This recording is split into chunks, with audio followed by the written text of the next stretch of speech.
Okay, what's happening? This is lab exercise 8, working with Excel, VLOOKUP, and HLOOKUP. So we're going to do some simple exercises here, getting some practice with that.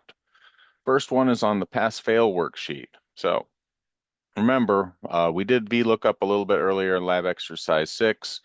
The idea is you have some table of data, like we see here that I just captured. Let me zoom in a little bit. We have some table of data, and when we want to look up our result, we send the value into the first column. For example, in this case, it would be a grade. And if it's at least equal to the first value, then it could get the result for that row. But if it's, we still need to check if it's greater than the next row, right? So however many rows there are, it checks each row one by one. If it finally finds one that is greater than the value we're inputting to the table, then it knows to stop with the previous row. So, for example, we send a 0 to this table, right? Excel is going to say, oh, it's at least 0. Let me check the next row. Well, 0 is less than 70, so the grade you get is fail. If I send in a 60, right? 60 is the value. You'll say, well, 60 is greater than 0, so that's fine. Let's check 70. Well, 60 is still less than 70, so grade is once again fail. If we send in a 70, though, it's going to look at, oh, is the grade at least 0? Yes. Great. Is it at least 70? Yes. Well, that's the end of the table, so it knows the grade we get is pass. Okay. That's how VLOOKUP works. And we're just going to do a bunch of practice with this. So for this one, we'll start entering some values in column A. So in A6, we put in a 0, then 69.9, then a 70, and then a 101. Okay, and in column B, we're going to send those values to VLOOKUP. So obviously, if our grade is a 0, that should be a fail. So VLOOKUP, the formula is first we pick the cell of the value we're sending to the table, then we select the table we're using, and then we select the column number of the result we want to get. So in this case, the results, the grades are in the second column, so our number should be 2, right? And 0 should be a fail. Ta-da! And do the same thing again for the next grade. Once again, VLOOKUP, select our lookup value. Here it's A7, select our table, right? And make sure we only get those rows that actually have a score in the column. Don't get that heading row. And then once again, the column with the grade is the second one. So ta-da, 69.9 also fails. For 70, once again, it's a VLOOKUP function. Our lookup value is A8. Table array is this one. And then the column is a 2. Okay, so 70 passes, just like we can see from the table. And then 101, so they apparently got some extra credit there. VLOOKUP, our lookup value is cell A9. We select our table array, and the column index number is 2. Once again, second column, and ta-da, 101 also passes. Okay, pretty simple exam there. If you look over here on the lab exercise, I've done absolute addressing for the table, but for this example, I didn't do that. Okay. All right. Next example is letter grades. All right. So this was like the homework assignment you all did, or you all should have done. Once again, we'll have some grade cutoffs, right? So standard 10-point scale, 90, 80, 70, and so on. And we have a bunch of student grades. So for every student, there are 3 exam grades. So those are expressed as percentages, so 78%, 87%, and so on. And we are going to see what the averages are. So once again, we can build the lookup table, starting in this case in J2. So our first cutoff is going to be a 0 because 0 is the lowest possible grade that somebody might get on the 3 exams. So we have to cover that case. If we don't cover that, if we start with like a 60% or a 59 or something, then any value lower than that will result in an error in our worksheet, which we don't want. So 0 is an F, then 60% is a D, and 70% C, 80% is a B, and 90% is an A. Okay, so remember, because the way VLOOKUP works, all of these values have to be in ascending order. The top row should have the smallest value, the bottom row should have the biggest. Okay. Now, next thing to do, we'll put in the average values. So column F, put in some average values. I'm just going to put in the header. It says in the exercise, do it at the end, but I'm just going to do it right now. So the average here, two things, right? We're going to take the average of these three scores, but we also want to convert it to a percentage. So I'm going to divide it by 100. Okay. All right. So equals average of those three, right? C2 to E2. Divide that by 100. So about 80%. That looks right. And we'll copy that all the way down, our autofill. And I'm going to change the format of those to percent. Okay, and like the lab exercise instructions say, show two decimal places. I'm going to show two decimal places. Okay, so the next column is going to be the grade. So each one of these grades I'm going to send to the VLOOKUP table, right, to the lookup table and find out what the grade is. So obviously 80% should be a B. What'll happen is this value will get sent to the values in column J. I'll first see, is it at least 0? Yes, great. Is it at least 60? Yes. Is it at least 70%? Yes. Is it at least 80%? Yes. But when I look at 90%, well, it's less than 90%. So the result I get is going to be this one. That's how the process works. So equals VLOOKUP F2, right? And our table array, here I'm going to select the table range, J2 to K6, and then hit F4. Right, to make it all absolute addressing, put all those dollar signs in. And once again, our column index number will be 2. Ta-da! All right, so we get a B. Hooray. And let's scan that autofill to copy all the rest down. You can look through some of them, see some of the grades. Oh, 79% almost made it, not quite. Oh, 69.67, almost got it. 92% got an A. Okay, so our numbers seem correct. Okay. Next one is honors. Okay, so in the honors worksheet, we have a batch of grade data. As it happens, this one is randomized, so the random number functions are still in here. So as you're working on it, you're going to get, you'll see the results will auto update.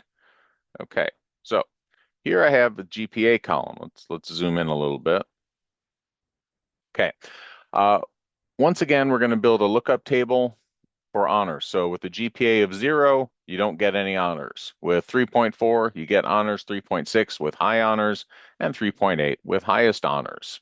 Okay, so I'm going to put that in a little bit. First here, we create the GPA. So the number of points they have, that's the sum of all the grade numbers for each grade. So if you got an A in a 1-credit course, that would count as 5 points in this system, right? I believe UIC is still on the 4-point system, but some places use 5. So we take the number of points the student has and divide it by the number of credits. And that's our GPA. Okay, so equals D2 divided by C2. Ta-da! All right.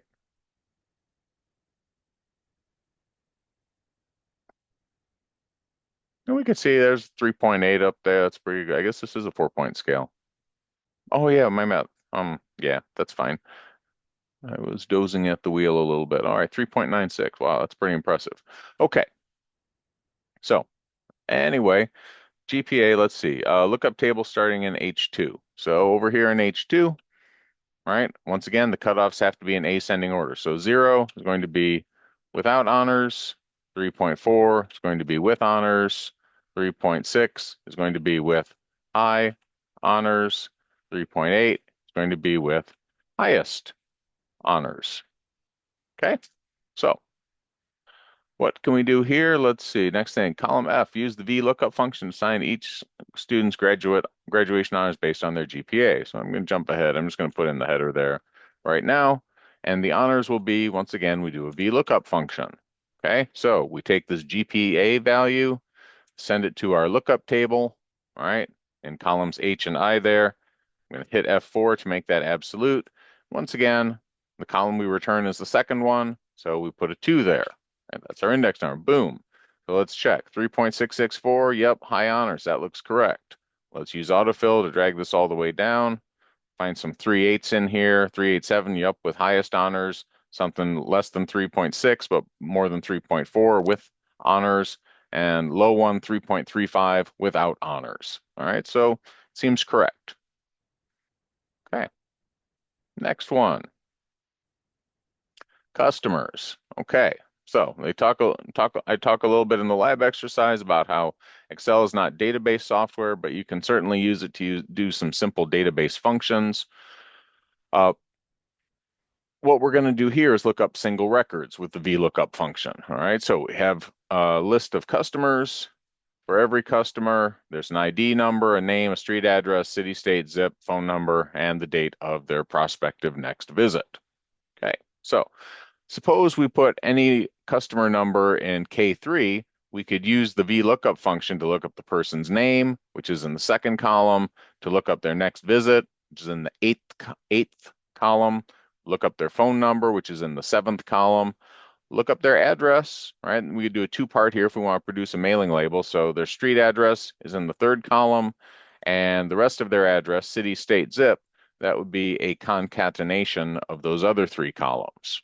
Okay, so we'll do all the lookups for those. So to find the name, we're going to do a VLOOKUP, and we're going to bring in whatever's in column 3 or whatever's in cell K3. We're going to look it up in this table array. So starting at A2, and then Control-Shift down arrow to select the entire table. Okay, and then we're going to select column 2 for the person's name. I believe it was next name. Yeah. Okay. Now we see an NA there because we haven't put in anybody. So if I put in an ID number, let's see, I don't know, 1021, boom, Marley Walter, there it is, right? So all the way from Alaska. How about that? Okay. And their next visit, once again, we'll do a VLOOKUP function. VLOOKUP, whatever's in K3, whatever that ID number is, table array remains the same, A2 to H101. Okay, and what we're doing here for next visit, that's in the 8th column, so put an 8. And boom, our next visit, oh, unfortunately, it is not in date format, it's just in a normal integer format. So we're going to shift that to the short date format, and boom, that converts it to the proper result, right? So once again, Marley Walter here, right? Boom, next visit, July 3rd, 2025. All right, we've correctly looked up that. All right, phone number, same thing, equals VLOOKUP, K3, table array is the same thing, A2, H101, that's our whole table, column index number, phone number is in the 7th column, so 7. Boom. And now we get the phone number. Right there it is. Okay. And last two bits, address. So we'll do this with two separate VLOOKUPs, one for the street address, one for the city, state, and zip code. So lookup value here, once again, cell K3, table array. Whoop. Table array remains the same. And the column index number for address is going to be the third one. Okay. And over here in the bottom, we're going to do the concatenation. So here we're going to do a concat of 3 separate VLOOKUP results. So the first one will be, so the format of the concat function is you have one piece of text, then a comma, then the next piece of text, then a comma, then the next piece of text. And it could be exact text that you've just typed in and enclosed in quotes, or it could be the text contents of a cell. And we'll do some of both of those. So first step is going to be a VLOOKUP function, K3. Once again, by this time I remember the array coordinates. Column index number for the first part is going to be city, so column 4, right? Second part, we're going to separate the city and state with a comma and a space. So comma, space, and then another comma for the next part, which would be a VLOOKUP function once again. We're going to do a VLOOKUP function to get the 4th column. So once again, K3 is the lookup value. The table array is A2 to H101. And the column we're getting back is the 5th one, right? That's the state. And once again, a little extra text in here. We're just going to do a space between the state and the zip code, and then a comma, and then the last VLOOKUP.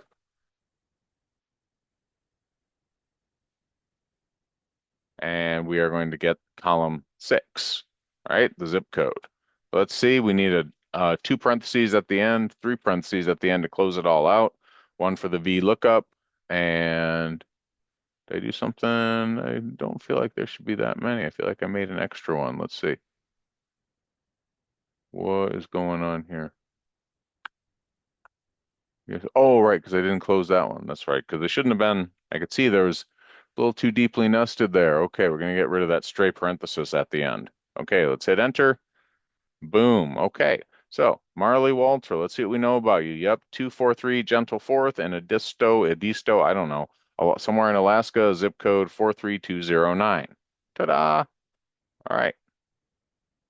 Now, the last part of this is our HLOOKUP function. So HLOOK, just like VLOOKUP, the table of data has to be, you look up a particular value in a row and you can retrieve various columns from that row. Okay. HLOOKUP looks up things differently.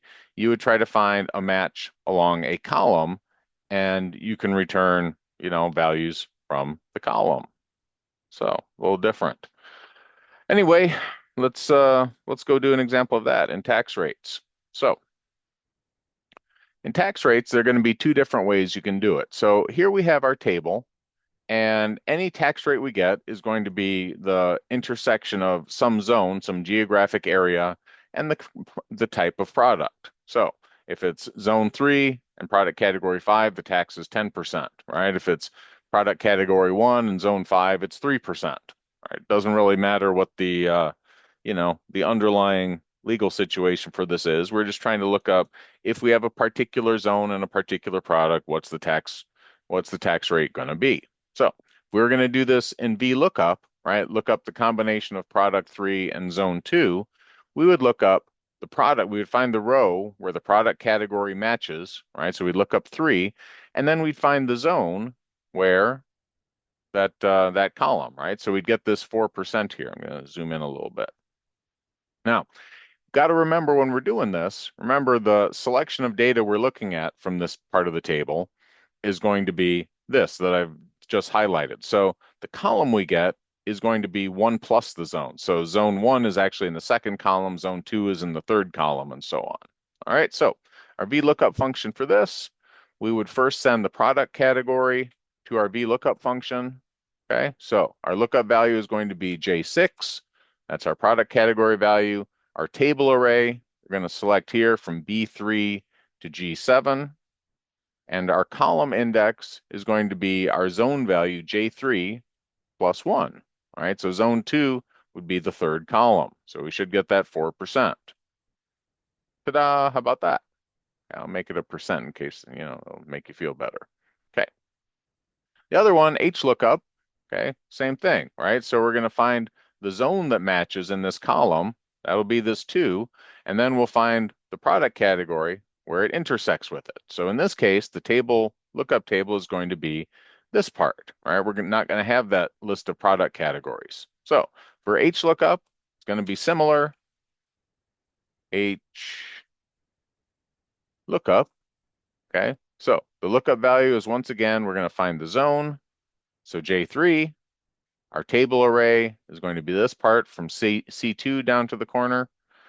And the row index is going to be 1 plus the product category. So product category 3 is going to be in the 4th row. So the row that we're going to return, right, the value from the 4th one. So we find the match for zone 2 here, and then we're going to get the 4th row from that table, which will give us 4% again. Ta-da! Okay.